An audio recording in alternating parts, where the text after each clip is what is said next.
Iglesia ni Cristo na tatag ni Felix Manalo na nagsagawa ng rally. Totoo ba ito na para sa kapayapaan? Alam naman natin na talagang bumabangon ng hindi pagkakaunawaan. Pero dahil tinanong nyo kami at kami isang relihiyon, ay ibabalik ko lang doon sa aral na sinasampalatayanan ng Iglesia ni Cristo. Alang-alang doon sa aral ng Panginoong Hesukristo, ang hangad namin magkasundo. Actually, yung listahan ng bank account na yan, bank accounts, madami yan di ba? Noong, was it 2016 na nilabas? Oo. Hanggang ngayon, may file ako niyan kasi... O meron lang gustong pagtakpan. Alam mo, itong dapat na mabigyan ng tiis sa kanila, maintindihan nila na walang patutunguhan yung pag-aaway-aaway. Yan ang gusto kong bigyan ng diin. Sa una pa lang na pagkakataon siguro na pag-usapan natin ng impeachment.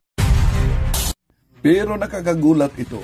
May malaking pasabog si dating Senador Antonio Trillanes kaugnay sa umanong milyong-milyong halaga na pumasok sa bank account nila ni VP Sara at dating Pangulong Rodrigo Duterte. Totoo ba ito? Malulusutan kaya ito ni VP Sara at sa dating Pangulo? Tara, tatalakayin natin ito. Actually, yung listahan ng bank account na yan, bank accounts, madami yan di ba?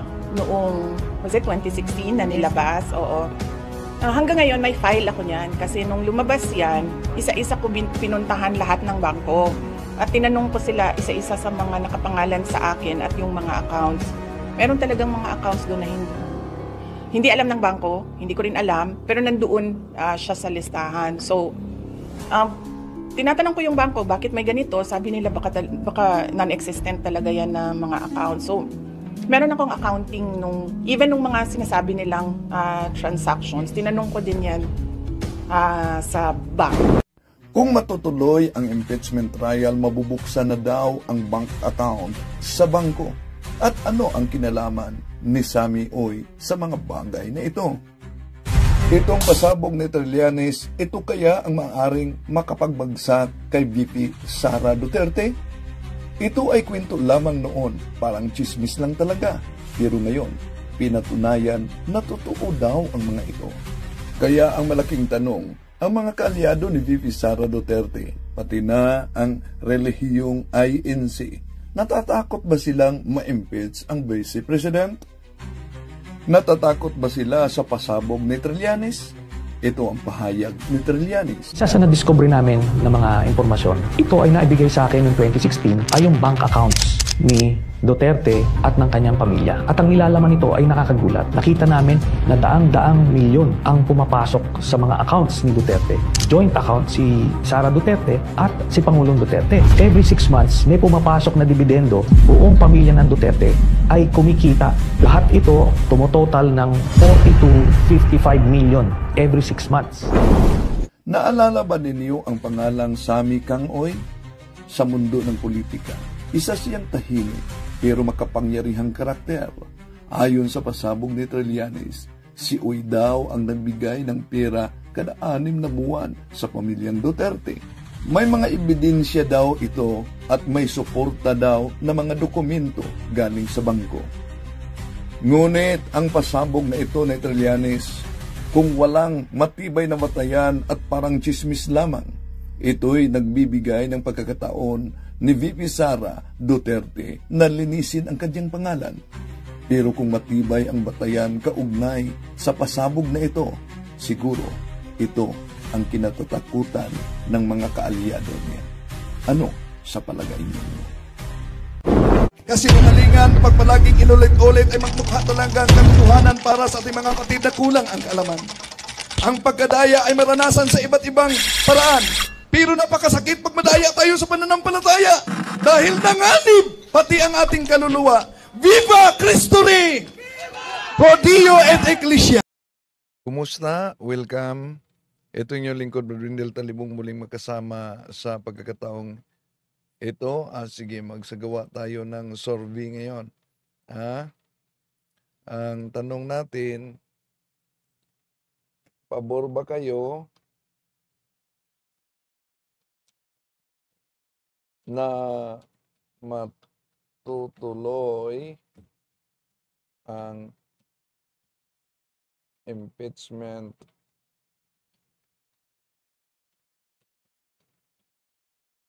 trial versus VP Sara? Yan.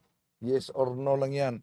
Nagsagawa at tayo yun ng survey. Yes or no? Pabor ba kayo na matutuloy ang impeachment versus VP Sara? Okay. Yes or no lang yan. Kumusta sa lahat natin mga suking taga-subaybay? At ito yung lingkod, Brad Wendell Talibong, muli makasama ninyo sa pagkakataong ito. Inanyayahan natin ang ating mga suking taga-subaybay. Huwag kalimutan na pindutin ang like sa ating live at huwag din kalimutang mag-subscribe at pindutin ang bell button para updated kayo mag-comment at i-share ninyo. Kumusta sa lahat natin mga suking taga-subaybay? Welcome natin ang mga bagong pumasok ngayon, sa comment section. Sila si Papa Inok, si Shadow Kun, si Mercy Wer, si Abrel Rosa. Nagsimula na ba ang punto por punto?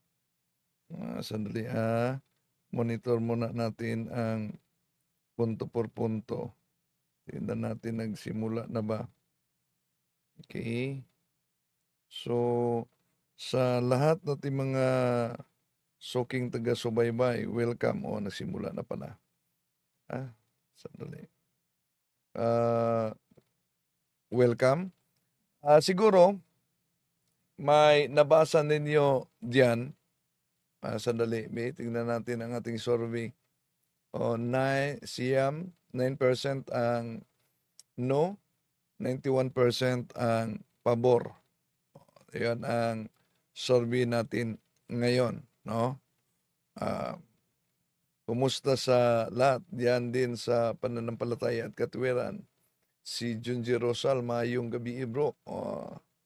Freddy Padayaw, si Ruji Gavini, sa lahat ng mga taga-subaybay. Reynaldo Sumuok, yes, pabor ako. Si RD Ciel, akala ako ang first, so likes na po. Si Enrico Kapunihan, Dailan, watching from Sarangani, Alex Pipito. Mga kapatid, mapansin ninyo na sa comment section may nagpahayag na bakit daw umano ating tinatalakay lalo na ang INC. Sabi pa dito na naiinggit daw ako at kahit ano ang gawin ko, di daw umano mapabagsak ang INC dahil matagal na. Una, ang ating ginawa, sinagot lang natin yung mga paulit-ulit na banat sa INC. No?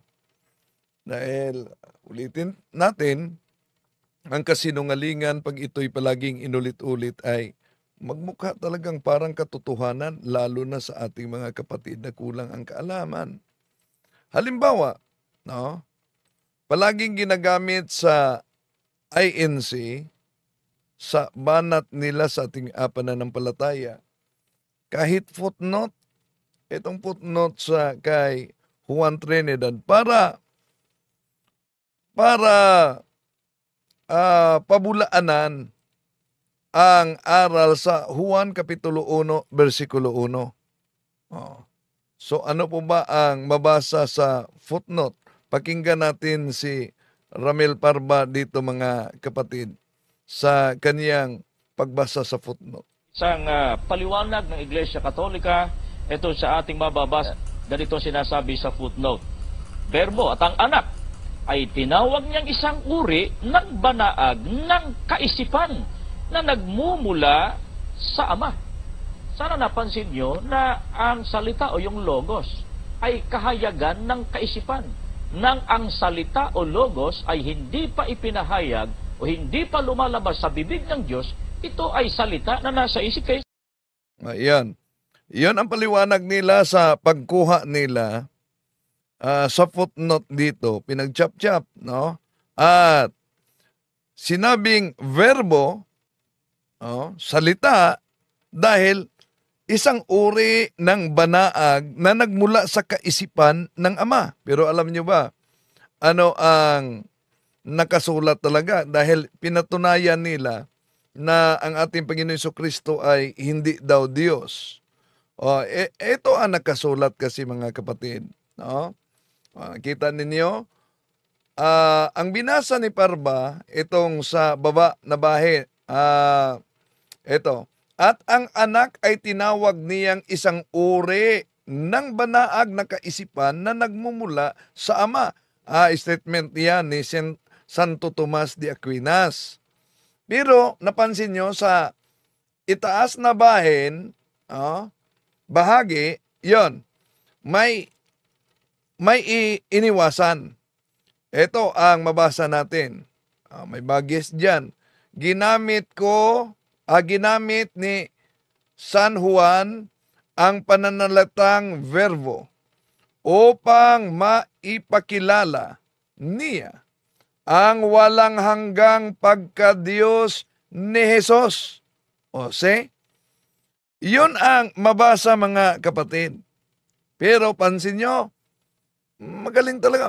At di na basta-basta na makita ang ganitong mga Bible. Di na basta-basta makita ninyo ang ganitong mga Bible, mga kapatid. Kaya nga, sinagot natin sila. At balikan natin ang paggamit niya. Sa paliwanag ng Iglesia Katolika, ito sa ating mababasa, ganito sinasabi sa footnote. Verbo at ang anak ay tinawag niyang isang uri ng banaag ng kaisipan na nagmumula sa Ama. Sana napansin nyo na ang salita o yung logos ay kahayagan ng kaisipan. Nang ang salita o logos ay hindi pa ipinahayag o hindi pa lumalabas sa bibig ng Diyos, ito ay salita na nasa isip kayo. Yan. Yan ang paliwanag nila. Kumuha lang ng kapiraso dito sa footnote ni Father Juan Trinidad at binasa, ito naman, kawawa yung mga na tangay nila, no? At ang anak ay tinatawag niyang isang uri ng banaag ng kaisipan na nagmula sa Ama. Yan. Pero sa itaas na bahagi pala, yon ang mabasa natin. Ginamit ni San Juan ang pananalitang verbo upang maipakilala niya ang walang hanggang pagka-Diyos ni Jesus. See? At kaya buksan nyo ang isipan ninyo. Sinagot lang natin. No? Kung maalala nyo, paulit-ulit na ang paggamit sa mga aklat Katoliko. Kaya nga, meron kayong mga aklat na referensya. At sa pagpupulong ninyo, Katoliko talaga ang napakapaboritong binanatan. Gamit ang mga aklat Katoliko, mga kapatid. Tulad ito. At sa isa pang aklat na pinamagatan, tatlo, ang Diyos ng mga Kristiyano, sa pahina 32 ay ganito rin ang ating mababasa. Kaya't hindi maaaring sabihin na tinatawag ng Diyos si Jesus noong mga kauna-unahang araw ng Kristyanismo.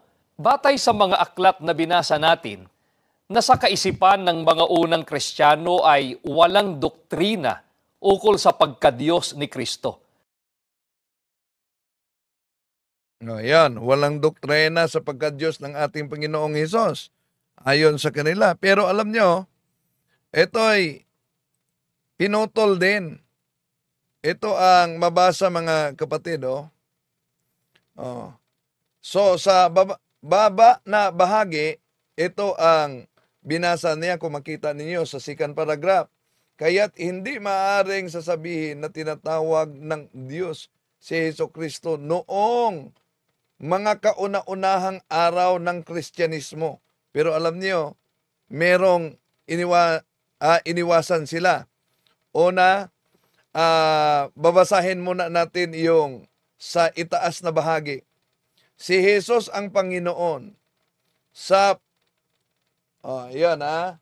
sa pahayag na ito, ibinibigay ng mga unang Kristiyano kay Jesus ang titulong Kyrios, na ayon sa binabanggit na natin ay siyang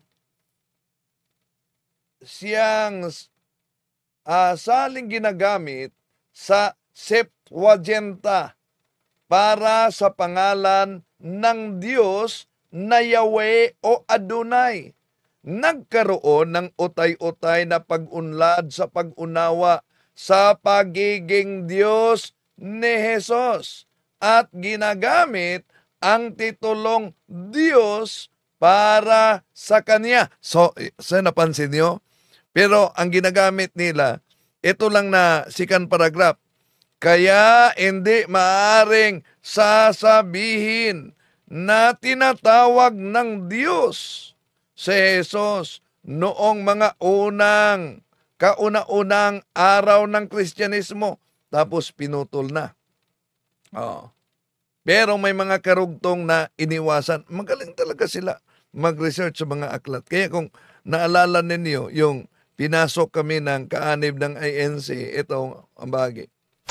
Pinasok kami ng isang member ng INC. Magandang talakayan ito dahil gumamit siya ng salin ng Biblia ng Katoliko. Ano po, may Biblia po ba kayo dyan na salin ng Bagong Tipang Katoliko? Kung nabasa niyo po yung salin po ni Juan Trinidad, meron po yung imprimatur at nihil. At alam ko pong alam din po ninyo, kapag may nihil at imprimatur, ibig sabihin ay aprobado po yan ng simbahan ninyo.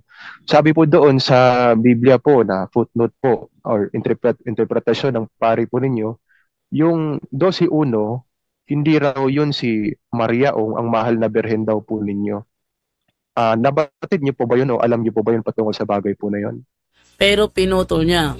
At dahil nandiyan si Brother Wendell, nabisto po yung naturang INC, yung strategy ng INC na pumasok kagabi. Bilang pagbabagay, ang talatang ito'y ikinapit ng iglesia sa mahal na birhen. Kinapit. Yun ang pwede pong magtanong, Bro Wendell. Pwede pong magtanong sa inyo po. Go ahead, bro. Go ahead, bro. Salamat po. Thank you po. Salamat po sa konsiderasyon po ninyo. Bro Wendell, tanong ko lang po. Nabasa niyo naman po na aminado po yung pari po ninyo na hindi po si Maria ang tinutukoy sa hula ng talata. Ikinapit lamang ng Iglesia Katolika na si Maria. Tanong ko po sa inyo, Bro Wendell. Pag sinabi po bang hindi patungkol kay Maria at patungkol kay Maria, ulitin ko po. Pag sinabi pong hindi patungkol kay Maria ang hula or patungkol kay Maria ang hula, yun po bang dalawang bagay na yan, kay Maria patungkol at hindi patungkol kay Maria? Magkasalungat po ba yan na termino o parehong termino lang po yan? Hindi magkasalungat. Hindi magkasalungat dahil una, nang sinabing ang isang babae, ang babaeng ito'y hindi ang mahal na Birhen Maria. Yun ang unang bahagi. Pero hindi sinabing hindi pwede na bilang pagbabagay ang talatang ito hindi pwedeng ikapit sa mahal na Birhen Maria. So walang kontradiksyon. Maliban lang man kung ang unang bahagi na nagsabi ang babaeng ito'y hindi ang mahal na Birhen Maria at hindi pwedeng ikapit sa mahal na Birhen Maria, kontradiksyon sa pangalawa kung sinabing ang babaeng ito, ang talata ay pwedeng ikapit sa mahal na Birhen Maria. Okay? Yan ang bahagi noong pinasok kami mga kapatid. So napansin ninyo na sila talaga'y gumagamit ng iba't ibang mga aklat Katoliko, no? Pinagchap-chap talaga nila, mga mahal na kapatid. Kaya Kung maalala ninyo, sinagot ni Kaburnok yung pag-chap-chap sa Aklat Katoliko, ito. Tanong, ano ba ang naging pahayag niya tungkol po sa Iglesia Katolika? O eto, panoorin natin siya. Ano nga ba ang pangalan nung iglesyang itinayo ng ating Panginoong Hesukristo? Iglesia Katolika Apostolika Romana ba o Iglesia ni Kristo? Bakit hindi natin pasagutin mismo ang kanilang aklat? Pinamagatang The Papal Encyclicals. Ito po ay aklat Katoliko. Meron po itong Nihil Obstat, John A. Goodwin, Censor Librorum. Meron din siyang Imprimatur. Itong si Francis Cardinal Spellman, Archbishop of New York. Kapag ka po ang isang libro, merong Nihil Obstat, Censor Librorum, Imprimatur, nangangahulugan na ang nilalaman po ng aklat na ito ay hindi tinututulan ng simbahang Katolika maging ng kanilang Santo Papa. Pinayagan ng simbahang Katolika na maipalabas at maipabasa at hindi sila tumututol na alinman sa nilalaman nito nagsasabi talaga ng totoo. Hindi sila tutol doon. Talagang sumasang-ayon sila na kung ano yung nakalagay dito, pwedeng gamitin ni numan. Pwedeng paniwalaan, sampalatayanan ni numan. Lalo na, syempre, nung nasa simbahan.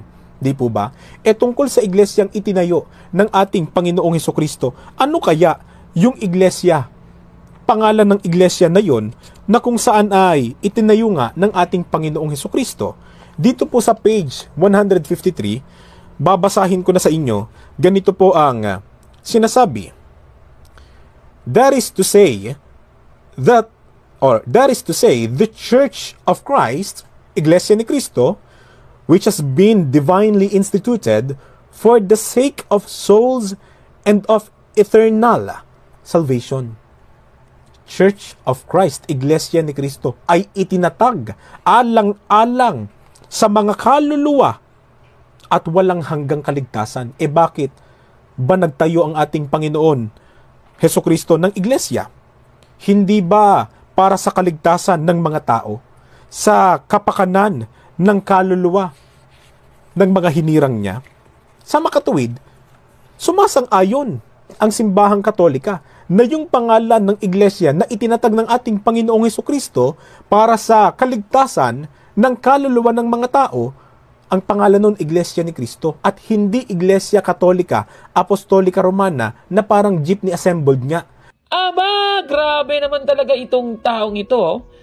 Ayon po sa kanya, ang Iglesia ni Cristo, ang pangalan ng Iglesia na itinayo ng ating Panginoong Hesukristo ayon po sa isang aklat Katoliko at binatayan niya. Ito, ipapakita ko po sa screen ang aklat na kanyang binasa na ang sabi kasi, that is to say, the Church of Christ, which has been divinely instituted for the sake of souls and of eternal salvation. Ayan so yan ang kanyang binasa, mga kapatid. Tanong, mula sa kanyang binasa, totoo ba ang conclusion niya sa kanyang binasa, mga kapatid?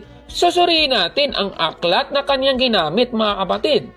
Yung kanyang binasa, ito pong aklat na The Papal Encyclicals in their Historical Context, edited by Anne Fremantle, sa page 153, at yan nga yung kanyang binasa, nakikita nyo po sa screen. That is to say, the Church of Christ, which has been divinely instituted for the sake of souls and of eternal salvation. Tanong mula sa kanyang binasa, anong iglesia kaya ang tinutukoy ng Church of Christ sa aklat na ito? Sige nga, tingnan nga natin. Babalikan natin yung aklat, The Papal Encyclicals in their Historical Context sa page 153 pa rin. At pansinin po dito. Ito, babasahin natin kung ano ba yung tinutukoy na Church of Christ. Sabi dito, Venerable brothers, it is surprising that in our time, such a great war is being waged against the Catholic Church. Sandali. Sinasabi sa unang parte na meron pong nagaganap na pambabatikos laban sa Iglesia Katolika. Ngayon, itutuloy natin. Ang sabi, "It is from them that the synagogue of Satan, which gathers its troops against the Church of Christ, takes its strength." Dito po sa nabasa naman natin, sinasabi na itong mga naninira sa Iglesia Katolika, kung babasihan po ang nasabing pahayag na ito, ay tumutukoy sa mga mason, mga kapatid, ano? So ang sabi, ang mga troops ng mga mason ay lumalaban sa Iglesia ni Cristo, na ayon po sa unang parte, ay tumutukoy sa Iglesia Katolika, mga kababayan. Napakaliwanag po, mga kapatid. Ibig sabihin, mula po sa ating nabasa, ang tinutukoy pala ng Church of Christ sa aklat na ito ay ang Iglesia Katolika, mga kapatid. Katunayan nga, yan ang aral ng Iglesia Katolika na ang nag-iisang Iglesia ni Cristo ay ang Iglesia Katolika Apostolika Romana, mga kababayan. Ayon po sa aral ng Iglesia Katolika, kaya itong sinasabi ng vlogger na ito, masasabi ko sa iyo, "Pasted, yan! Sinungaling ka talaga, no, palpak?" Mga kapatid. Ganun talaga INC. Incomplete. Grabe talaga. Ngayon, ano ba ang naging pahayag niya tungkol po sa Iglesia Katolika? Eto, panoorin natin. Ano pa ang patotoo ng librong ito, Aklat Katolika tungkol sa Iglesia ni Cristo? Sa page 39 naman po, ganito sinasabi, "Whoever he is and whatever he is, he who is not in the Church of Christ is not a Christian." Kaya si Mr. Tamperd, hindi Kristiyano talaga yan. Gusto niya, yung kinaaaniban niya, Iglesia Katolika Apostolika Romana. Pero ang gusto ng kanyang amo, doon kayo sa Iglesia ni Cristo, sapagkat doon kayo makikilalang Kristiyano. Aba, grabe talaga itong paninira niya.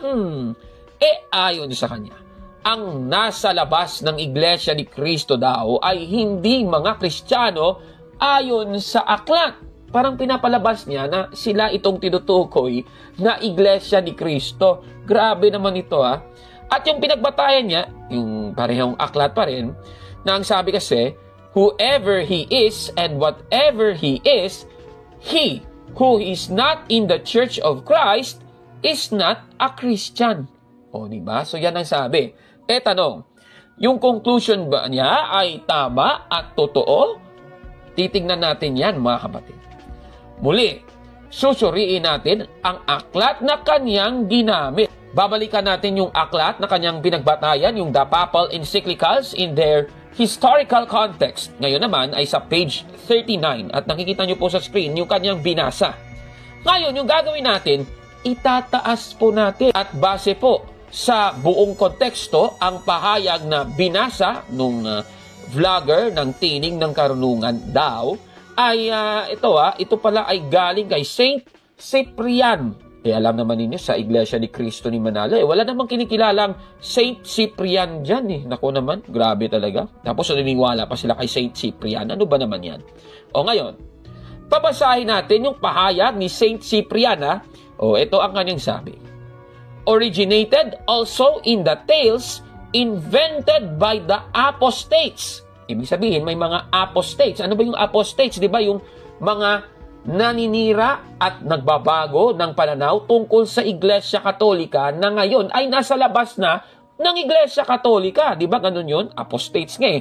Ngayon, itutuloy natin. "The bond of harmony stood firm, and the indivisible sacrament of the Catholic Church continued." Klarong-klaro po. Ibig sabihin, yung apostates na tinutukoy ay nasa labas ng Iglesia Katolika. Ayon po sa aklat, sa binasa nga niya kanina, na kung ikaw ay nasa labas ng Iglesia ni Cristo, ay hindi ka Kristiyano. Yung Iglesia ni Cristo pala na tinutukoy dyan, ay ang Iglesia Katolika, mga kababayan. Naku naman. Hindi naman sila yung tinutukoy dyan Naku naman, ha. Ulitin na natin ang aral ng Iglesia Katolika. Ang nag-iisang Iglesia ni Cristo ay ang Iglesia Katolika, mga kababayan. Klarong-klaro po yan. Catechism of the Catholic Church, paragraph 811. Muli, ganito po ang sabi. This is the sole Church of Christ, which in the creed we profess to be one, holy, Catholic, and Apostolic. Tapos sabi niya pitol-putol daw at sa iba't ibang panahon pa daw, dinudugtong yung pangalan. Grabe talaga ito, naninira sa Iglesia Katolika, mga kababayan. Baka sasabihin ng iba, wala naman sa Biblia nakasulat na ang mga Katoliko ay mga Kristiyano. Titingnan natin. Nasa Biblia ba na ang mga Katoliko ay mga Kristiyano? Babasahin natin ang Roma, Kapitulo 11, versikulo 12, ng salin na Richard Baxter Bible. Ganito po ang ating mababasa. And if the Gentiles have been so great gainers by occasion of the sin and fall of the Jews, how much more when they shall become Christians will they add to the glory and greatness of the Catholic Christian Church. Napakaklaro po ng ating nabasa. Ibig sabihin, ang Iglesia Katolika po, mga kababayan, ay isang Kristiyanong iglesia, mga kapatid. Kaya itong sinasabi ng vlogger na ito, busted! Yan! Mali yan! Nako At base po sa mga napag-alaman natin doon sa kanyang mga paninira sa Iglesia Katolika, I guess mali po ang naging title ng kanyang YouTube channel.